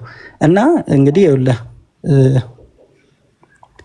እነዚህ ከ11 ይላል። ይሄ ይኸውልህ አንዴ 1 2 3 4 5 6 7 8 9 10 11 12 13 14 15 16 17 18 ይኸውልህ እንደዚህ ድረስ ስትሄድ ሞተች የተባለ ቀን የተለቀቁ ቪዲዮዎች ናቸው። እና እንግዲህ ምናልባት እዛ አካባቢ ውጊያ ከነበረ እነዚህ ነገሮች የመኖር እንትናቸው እንዴት ሊሆን ቻለ? ይሄ የመጀመሪያ ጥያቄ ነው። ከዛ ባለፈ ደግሞ ታዲያ በቤተሰቦቿ ወይስ በጓደኞቿ ሊሆን አይችልም? ሊሆን ይችላል። ግን ምን መሰለ ከዛ ቀን ደግሞ ሞተች ከተባለበት ቀን በፊትም እንደዚሁ ተመሳሳይ ረዣዥም ቪዲዮዎችን ነበር የምትለቀው። ኦልሞስት ለአንድ ወር ያክል ማለት ነው። 10 15 20 ምናምን ቪዲዮዎች ናቸው የሚለቀቁት። እና ኤኒዌይስ ሊሆን ይችላል። ግን እኔ ጥያቄ ምንድነው አልሞተችም ነው እያልክ ያለው ወይስ ምንድነው? ኖ አልሞተችም ሳይሆን ልክ ግሩፕ ላይ መጥቶ ሲለቀቅም የእሷ ነው የተባለውን ፎቶ ገብቼ አይቻለሁኝ። የማይመስሉ ናቸው። ከዛ በኋላ ደግሞ ሌላ አካባቢ ወሎ አካባቢ ራያ አካባቢ የተገደለች እና እንደገና ጡቷ የተቆረጠ የሚል ነገር ነው ያነሱት። እና እኔ ያው እንደ አንድ ፖለቲከኛ ነው የምጠይቀው። በነገራችን ላይ ይሄንን ስል የመከላከያ ደጋፊ ሆኜ አይደለም። መከላከያ ከማንም በላይ አይናችን እያየ ኦሮሚያ ክልል ነው እንደዚህ አይነት ግፎችን ሲያደርግ የነበረው። አንዴ ልጨርስ ወይስ ሰዓት ያልኩ? የመጨረሻውን አፍተ ነገር ጨርሰውና ወደ ሌሎች። ኦኬ እሺ። እና የሰው ልጆችን ከገደል ሲገፈትር ሲገድል አይተናል። በእሳት ሲያቃጥል አይተናል። ይሄ የሀገር ትልቅ ተቋም የሆነው ግን ባለጌዎችና በዚህ ስርዓት ውስጥ መከላከያ መሆናቸውን በምን አወቅ? ምኖቹን እነዛ ሲገሉ ሲገፈትሩ የነበሩት ጠቅላይ ሚኒስትሩ ያመነበት እኮ ነው። ፓርላማ ላይ ገፍትሯል ምናምን በጫካ ውስጥ ምናምን ገደል ውስጥ ምናምን ወሯቸዋል ይላል። አይ ያው የአሜሪካ መንግስት ያወጣው ሪፖርት ነበረ። እንደዚህ አይነት አስነዋሪ ነገሮችን የፈጸሙ የመከላከያ አንዳንድ አባላት አለን፣ እነሱ ላይ ደግሞ እርምጃ እንወስዳለን ብሏል ጠቅላይ ሚኒስትሩ። ስፔሲፊካሊ እዛ ኤሪያ ላይ የተደረገውን ያልኩ እንጂ አጠቃላይ በውጊያ መሀል ስለተደረገው ሳይሆን እሱማ በውጊያ መሀል አፍጋኒስታን ውስጥም የአሜሪካ ወታደሮች አስፈላጊ ነገሮች ያደርጋሉ። ግን እዛ ገደል ውስጥ ሲገፉ የነበሩ እና በጥይት ሲገሉ የነበሩ ሰውን ኦነጎች ይሁኑ የሀገር መከላከያ ሰራዊት ይሁኑ ሌላ ታጣቂዎች ይሁኑ ምንድን ነው ማረጋገጫ? የሳተላይት ምስልና በወቅቱ እዛ አካባቢ ላይ የነበረው ውጊያ በአሜሪካ መንግስት ነው የወጣው በትግራይ ጦርነት ላይ። ያ የትግራይን ጦርነት ምትለው የኦሮሚያ ክልል የተደረገው ያልክ የኦሮሚያውን ነገርኩ እኮ አማኑኤል ወንድሙን አደባባይ ላይ አቁመውት በክልሉ ኮሚኒኬሽን ቢሮ እናት አባቱ ፊት ነው የረሸኑት። ከዛም ባለፈ አማኑኤል ወንድሙ ሳይሆን ያጁን ወደኋላ አስረው አማኑኤል ወንድሙን አደባባይ ላይ አቁመውት በክልሉ ኮሚኒኬሽን ቢሮ እናት አባቱ ፊት ነው የረሸኑት። ከዛም ባለፈ አማኑኤል ወንድሙ ሳይሆን ያጁን ወደኋላ አስረው ገለውት ወደ ገደል የከተቱት። እሱ ደግሞ አሁን የቅርብ ነው። አሁን በቅርብ እናት አባቱ እንዲሁም የገበያ ሰዎች ቁጭ ብለው ባሉበት ነው ያ ነገር የተደረገው። ከዛም ባለፈ እያየን የሰው ልጅ ክቡር የሆነ አስክሬን ከሞተ በኋላ በአህያ ሁሉ ሲጎተት ነው የነበረው እና እንደነዚህ አይነት ሰዎች ነገ ወደፊት ሀገር እንደ ሀገርም ይሆን ሌላ መንግስት መጥቶ ሲቀጥል የሚቀጥል ተቋም ነው መከላከያ። ሀገር ተጠብቃ እንድትኖር ስትፈልግ ግን እንደነዚህ አይነት ሰዎች ተጠያቂነት ስለሌለ ይህን ድርጊት አያደርጉም ማለት አልችልም። ነገር ግን ይህን ድርጊት የሚያደርጉትና ሲያደርጉት አማራ ስለሆነች ብቻ አይደለም። እኛ ጋር ኦሮሚያ ክልል ላይ ከዚህ በላይ ግፎች ተፈጽመዋል። ስለዚህ እንደዚህ አይነት ነገሮች እንኳን ተፈጽመው ከሆነ አማራ ስለሆነች ወይም ደግሞ የኦሮሞ ስለሆኑ ተብሎ ይህንን ማህበረሰብ ተጠያቂ ለማድረግና አሁንም ዛሬ ላይ የሞቱት 27 ሰዎች የዛ ዳፋ ሰለባዎች ናቸውና እንደነዚህ አይነት ፕሮፓጋንዳዎች ተገቢ አይደሉም ለማለት ነው። ቴዲ የትጥቅ ትግል በጣም አስቸጋሪ የሚያደርገው ነገር በተለይም እንደ አፍሪካ በተለይም ደግሞ እንደ ኢትዮጵያ ባሉ ሀገሮች ታጣቂዎች ዜዶን ኬር ለህዝቡ ፋኖ ሆነው ኦነግ በለው የብልጽግና ሰራዊት በለው ቲፒኤልኤፍ በለው አንዳንድ ጊዜ ህዝብ ለማስተባበር ይረዳናል ብለው ካሰቡ እንታገልልሃለን ነፃ እናውጣለን የሚሉትን ህዝብ አሰቃቂ ሁኔታ ሊገሉ ይችላሉ። መርደርስ ናቸው። በጣም ጭካኔ ያስተምራል። በነገራችን ላይ አንዳንድ ጊዜ የኦሮሞን ህዝብ ያስተባብርልኛል ወይም ደግሞ መንግስትን ያሳጣልኛል ብለው ካሰቡ ትጥቅ ትግልን መከላከል ያለበት ለዚህ ነው። በመሃል መስዋዕት የሚሆኑት ወገኖቻችን ናቸው። ህዝብ የተሰበሰበበት አካባቢ ላይ አስደንጋጭ ነገር ልታዩ ትችላላችሁ። ገበያ ውስጥ ቦምብ ሊጣል ይችላል። ህፃናት ሲረሸኑ ልታዩ ትችላላችሁ። ሲታረዱ ልታዩ ትችላላችሁ። መንግስትም እነሱን ለማሳጣት ድራማ ምናምን ሊሰራ ይችላል። አናውቅም ማን ምን እንደሆነ ማን ምን እየሰራ እንዳለ። በዚህ መሃል ማን ይጎዳል? ሁላችንንም የሚያስማማን የእናንተና የኔ እናቶች፣ የእናንተ ወንድምና የኔ ወንድሞች፣ ህፃናቶች። መንግስትም ታጣቂ ኃይልም በህዝቡ ህይወት ላይ ቁማር ነው የሚጫወቱት። ታጣቂ ሆነ ማንም ጻድቅ የለም። መንግስትም እንደያስፈላጊነቱ አንተን ያሳጣልኛል ብሎ ካሰበ ድራማ ሊሰራ ይችላል። ስለዚህ በዚህ መሃል ማን ነው የሚጎዳው? ህዝቦች ይጎዳሉ። ለዛ ነው የትጥቅ ትግል በጣም ይሄ ታጣቂዎችን በተቻለ መጠን ወደ ሰላማዊ ትግል ወይም ደግሞ መንግስት ራሱ ተገዶ መንግስት ታጣቂ ኃይሎች ነፍጣቸውን አስቀምጠው ወደ ሰላማዊ ትግል መምጣት ባለባቸው ነገር ላይ የአንበሳውን ድርሻ መጫወት ያለበት መንግስት ነው። ነገም ከነገ ወዲያ ብዙ ድራማዎችን ታያላችሁ። ድራማው ማን እንደሰራ አታውቁም። ሲፈልግ የመንግስት ሰዎች ታጣቂዎች የሚለብሱትን ዩኒፎርም አስለብሶ ንጹሃን ዜጎችን እንትን ሊል ይችላል። ታጣቂዎች መንግስት የሚለብሱትን ወይም ደግሞ የመንግስት ወታደሮች የሚለብሱትን ወይም ደግሞ የሀገር መከላከያ ሰራዊት የሚለብሰውን ዩኒፎርም ለብሰው ወንጀል ሊሰሩ ይችላሉ። የሆነ ቦታ ላይ ካላቆምን ሰለባ የሚሆኑት ወገኖቻችን ናቸው ለማለት ያህል ነው። እና አስቸጋሪ ነው። ሁልጊዜ ዜጎች ተገደሉ ሲባል ከታጣቂዎች ወይም ደግሞ ከፖለቲከኞች አንደበት ማይጠፋ አንድ ንግግር አለ። ምላሳቸው ላይ ተከተቧት። ገለልተኛ አካል ያጣራ ይላሉ። ገለልተኛ አካል የትኛው ነው? ገለልተኛ አካል ያጣራውን ጉዳይ ታችኋል። እኔ ገለልተኛ አካል አጣራ የተባለው አንድ ማስታወሰው በኢትዮጵያ ፖለቲካ ውስጥ ባለፉት 5-6 ዓመታት የበቴ ኡርጌሳን ጉዳይ በመንግስት የሚደገፈው ኢሰመኩ የተናገረውንና አማራ ክልል ላይ የተደረጉ አንዳንድ ግድያዎችን ኦሮሚያ ክልል ላይ የተደረጉና እነዚህ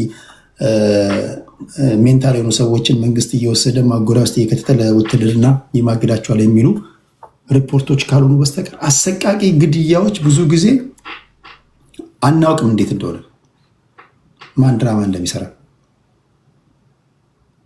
እሺ ለዛ ነው በጣም አስቸጋሪ የሚያደርገንና የጣት የመቀሳሰር ፖለቲካ ውስጥ የምንገባ ለማለት ያ ነው። እሺ